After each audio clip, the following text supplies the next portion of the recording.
Hello, everybody. Welcome to another episode of Aim Soup, the show where we pull back the layers of metaphysics and reality in order to demystify spirituality.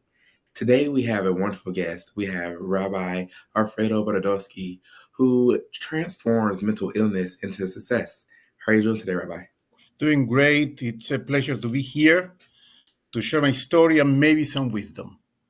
Yeah, I'm really excited to hear all about your story. So I just want to dive right into it. You're known as the bipolar rabbi. Where does that come from?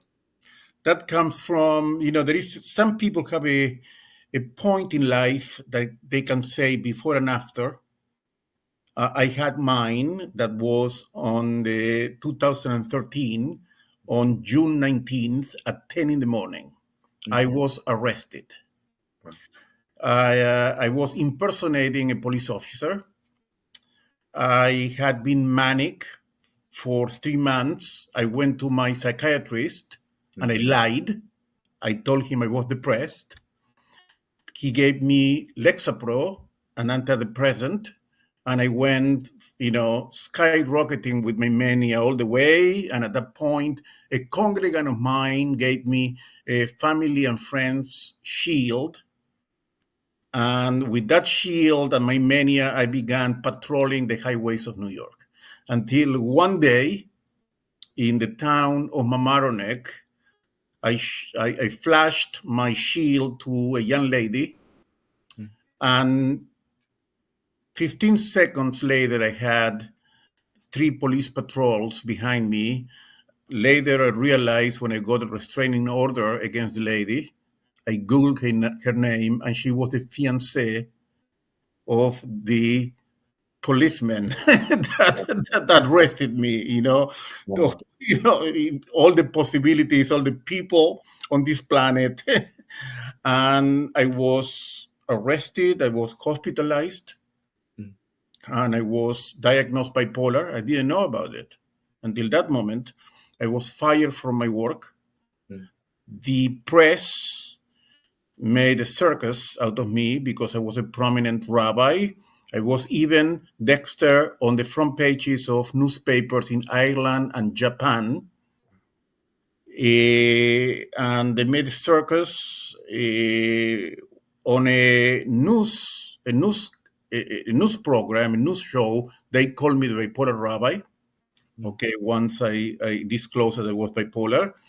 And I was in a deep depression for 8 months, basically on my couch, on a fetal position.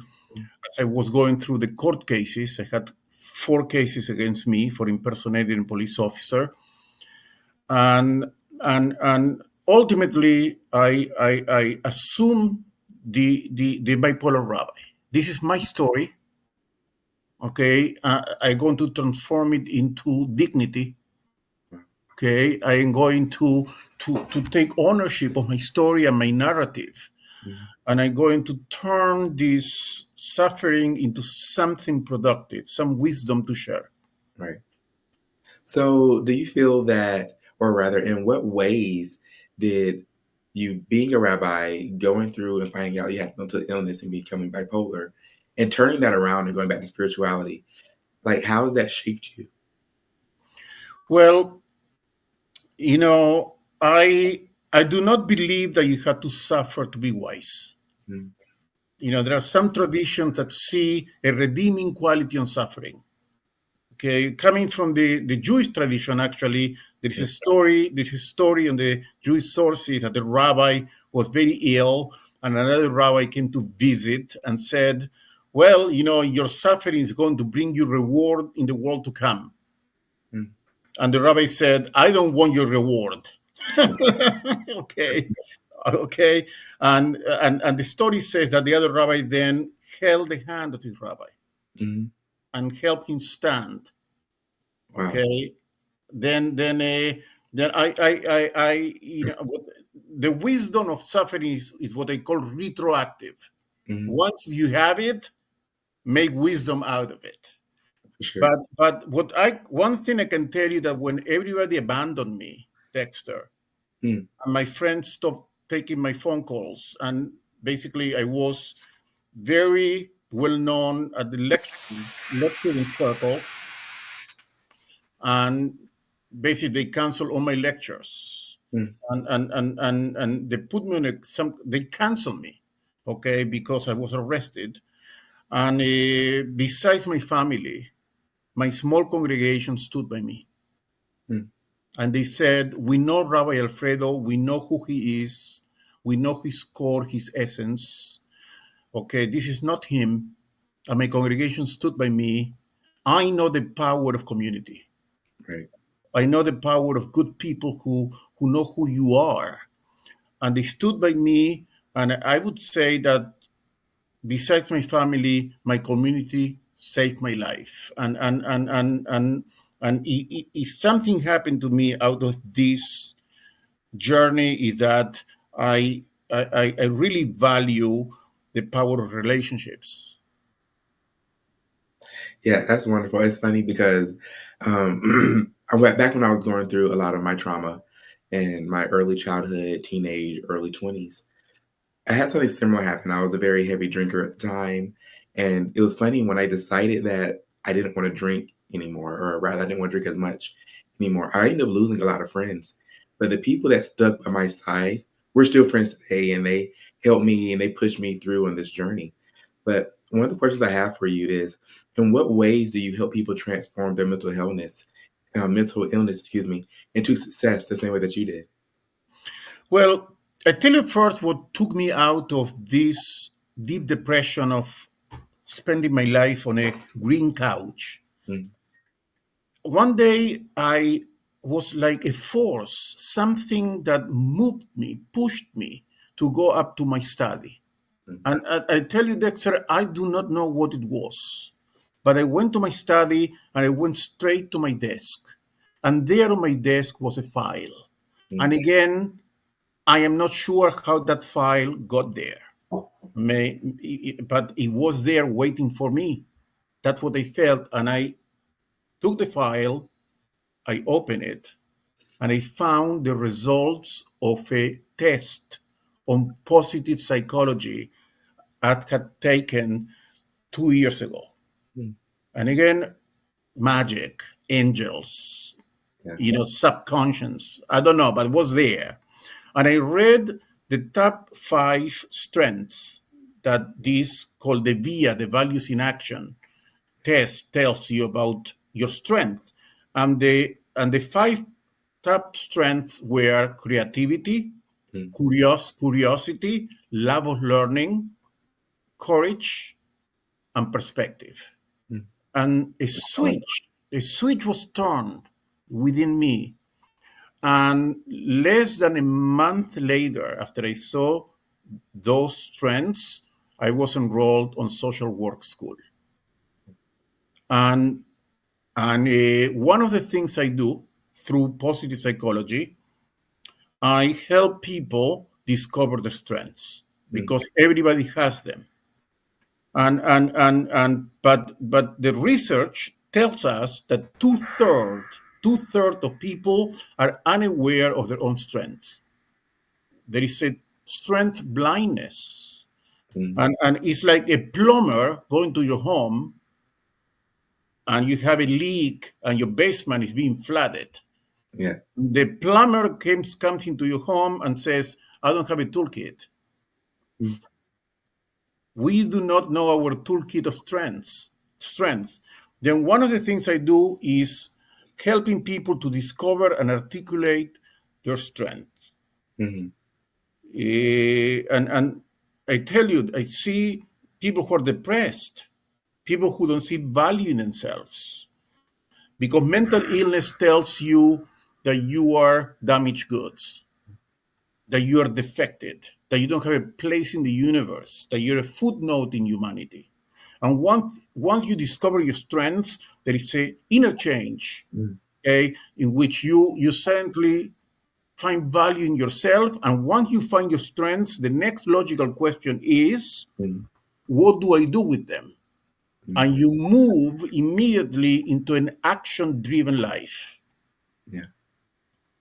So I had a question about that because, one, you were talking about positive psychology, so I'd like to dive deeper into that. But first, when you have someone who's chronically depressed and have been depressed for the majority of their lives, how do you help that individual to find strengths, even when you present them with maybe the strengths and positivities, positive aspects you see in them? They've been so dark and down for so long. It's difficult for them to see that for themselves. So how do you help them, I guess, bridge that gap? Okay, look, clearly when you're in the midst of the most severe depression, okay, it may not be the best time to give advice. Okay, and the worst thing you can tell a person is snap out of it, find Okay. strength, find your will. I think that the most kind and empathic thing to do is to be present. Mhm.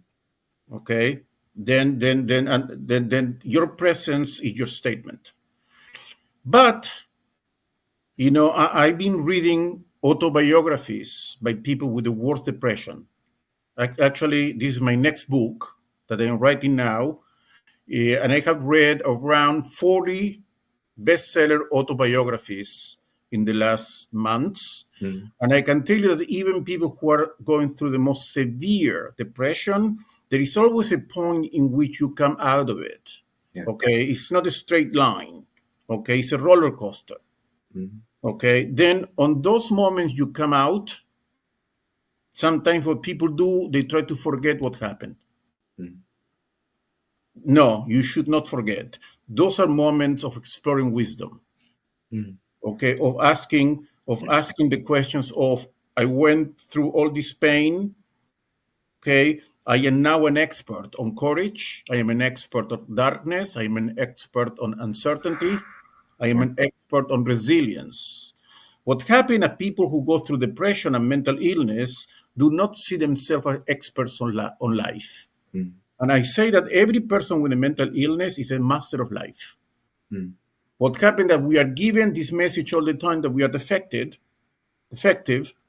but we need to change the paradigm. And actually, it's like somebody who went to war and comes back and maybe can tell you more than anybody else the value of life. Mhm. And we have gone through all this darkness, and we are equipped to teach the world so many positive things. Mhm. Then yes, we need to find the points of that the depression goes down, and at those points we need to take full advantage of our learning experience. For sure. So you mentioned a paradigm shift. So would you say that by shifting your perspective about the situation at hand, is that what causes that paradigm shift in the individual? The one of the things that mental illness does to you, it robs you from your identity. Mhm. Okay, it's very unique to mental illness. Clearly, you have cancer or you have diabetes, then there is a shift also on your self perception. Okay, but mental illness, the problem is that people is so overwhelming. Okay, that people assume sometimes the personality of Mhm. the illness. Then I never say I am bipolar. I Mhm. always say I have bipolar. Mhm. Okay, because I don't want to become my illness. Right. Okay, then I have it. But if you read again autobiographies and descriptions of people who are going through mental illness, there is this disorientation of identity. Right.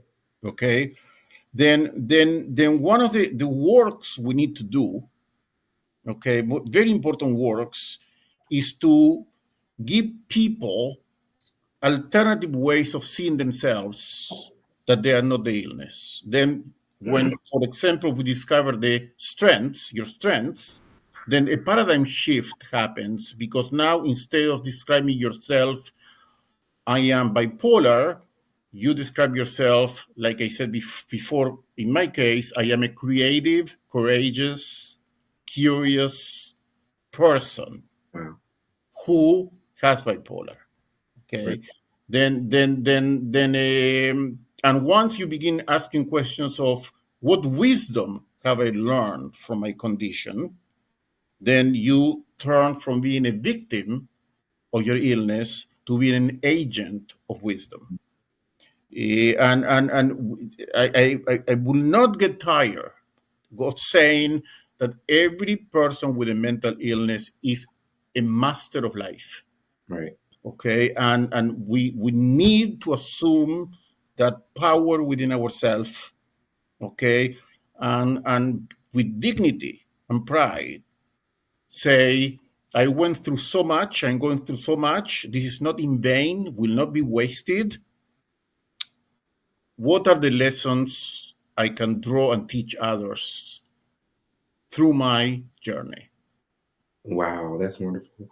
Well, we're going to take a really quick commercial break and we'll be right back.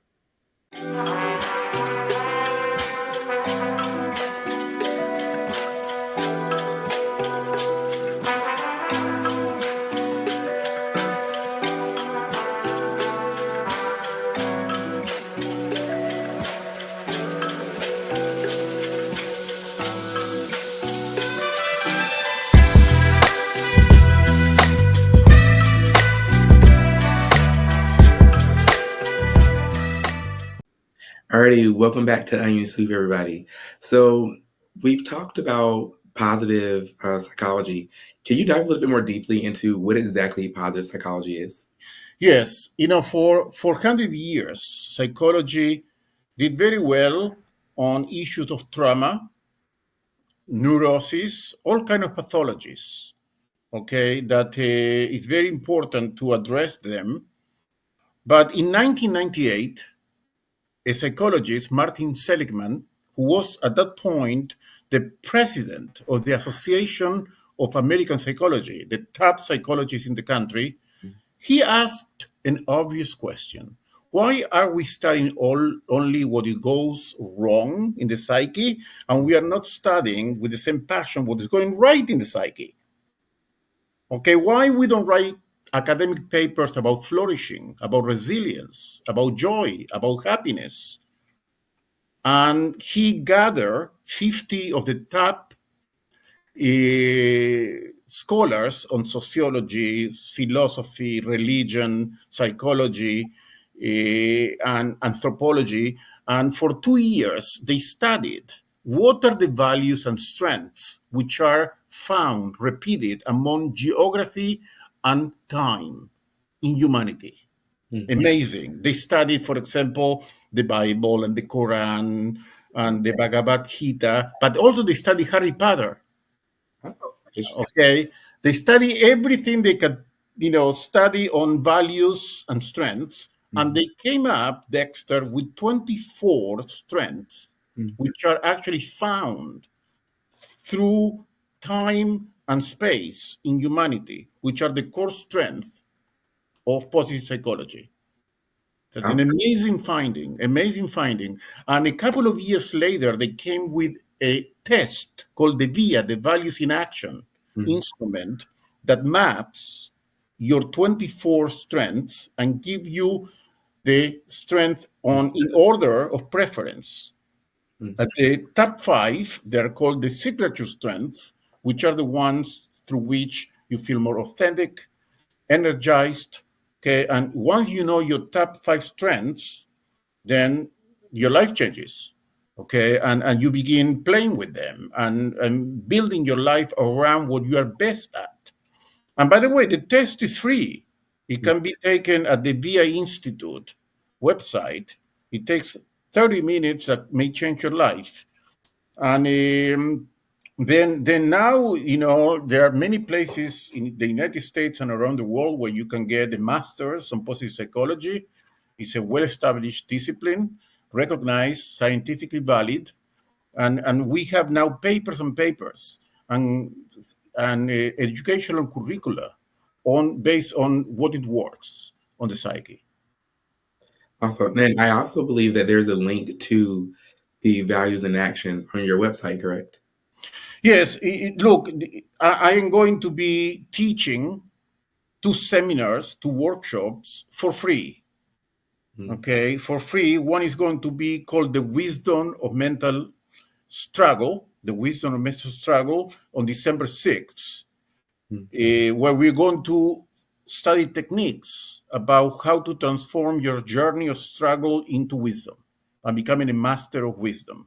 And then on December 13, I'm going to be teaching a workshop called Using Positive Psychology for a Flourishing Style, mm. Life, a Flourishing Life. And we are going to take the VIA together, and we are going to have a workshop on the basis of positive psychology and how to use it and how to flourish. Those are free workshops, okay, that people can find on my website, bipolarrabbi.com, altogether bipolar rabbi.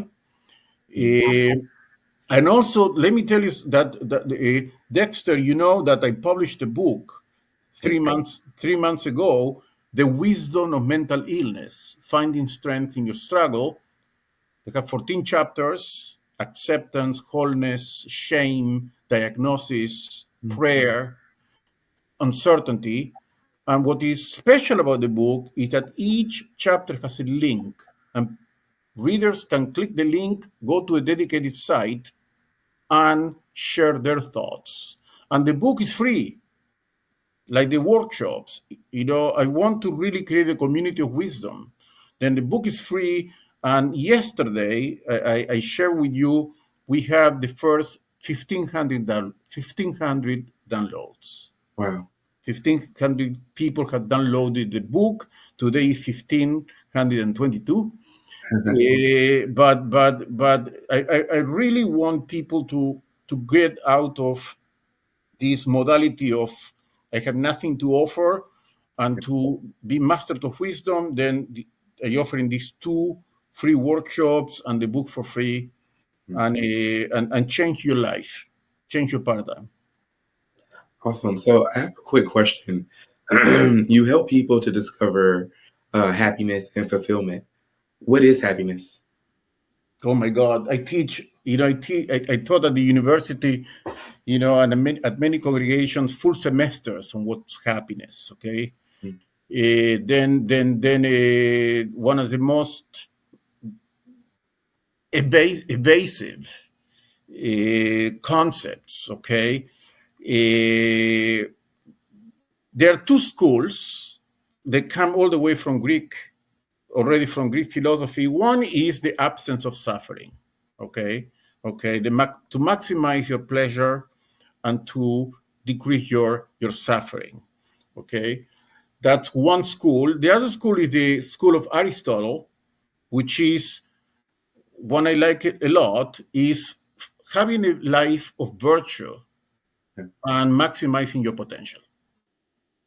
Okay. I'm actually a big fan of Aristotle, so that's pretty amazing. Then finding a life of virtue, okay, life of meaning, and maximizing your potential. That's why positive psychology is important for Mm, this definition, because if you know your strengths, you can maximize your potential. Okay, you see how things really congeal here. Then happiness, it's everybody has a right to happiness. mm, I think that and sometimes people with a mental illness, they feel they don't deserve it yeah. and they cannot achieve it. Okay, but everybody has a right to happiness. It's a relative term, by the way. I don't think there is a recipe for happiness. Okay, I think that happiness in some ways is a very personal journey, and I think that it's a journey of self-discovery. Like there is a quote. We spend most of our time in our minds. Mm, Think about it. Where do we spend most of the time? In our minds. Then a lot of what I work with people is how to be conscious about how their mind works. Okay, because we are storytellers. We write narratives. We are script writers, all of us. And the script is written in our mind. And sometimes we don't know it. And we don't know which kind of writer we are. And we become kind of tragic writers. We write mm, tragedies. And if we write tragedies in our mind, we have a life of tragedy. mm, If we write an optimistic script, actually we have a life of optimism. And we need to understand that the writing that we do inside sometimes precedes and creates, or most times precedes and create the life we live. mm, And we react and live according to that writing, which at this point is automatic. mhm. And we are writing the script of our own life and then complaining that our life is not any other way. Wow. That's amazing. Well, unfortunately, that's all the time that we have today. And thank you so much for sharing your story with us. It's been wonderful talking to you. And thank you, everybody, for sitting and listening to us. And truly, truly, truly do appreciate it. And please check out his website,